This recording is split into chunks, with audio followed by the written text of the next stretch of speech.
सोसना ख़बर वाकिनियूं ख़ैरपुर वेझो पानी जी खॾ में विहिंजंदे कलोड़ा बिरादरीअ जूं 4 ॿारड़ियूं ॿुॾी फोत थी वियूं आहिनि। ॻोठ पीर मंगियो में पानी जी खॾ में विहिंजंदे 4 ॿारड़ियूं ॿुॾी फोत थी वियूं आहिनि। इंतहाई अफ़सोसनाक ख़बर वाकिनियूं पिया। फोत थी वियल ॿारनि में शाहिदा, सोभिया, नाइला ऐं सुरैया कलोड़ो शामिल आहिनि। हिक ई वक़्तु 4 ॿारनि जी फोतगीअ सबबि इलाइक़े में सोग वारी सूरतहाल पखिड़िजी वई आहे। इंतहाई अफ़सोसनाक ख़बर वाकिनियूं पिया। ख़ैरपुर वेझो पानी जी खॾ में विहिंजंदे कलोड़ा बिरादरीअ जूं 4 ॿारड़ियूं ॿुॾी फोत थी वियूं आहिनि। इंतहाई अफ़सोस जो कि ख़बर वाकि ॾेई रहिया आहियूं। ॻोठ पीर मंगियो में पानी जी खॾ में विहिंजंदे 4 ॿारड़ियूं ॿुॾी फोत थी वियूं आहिनि।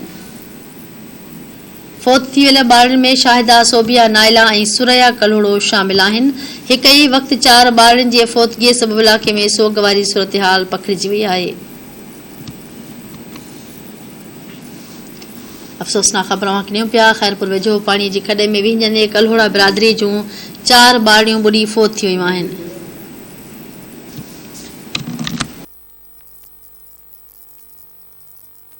TV news reporter Ali Akbar गोबांग लाइन ते मौजूद है। जी अकबर, आगाह कजो।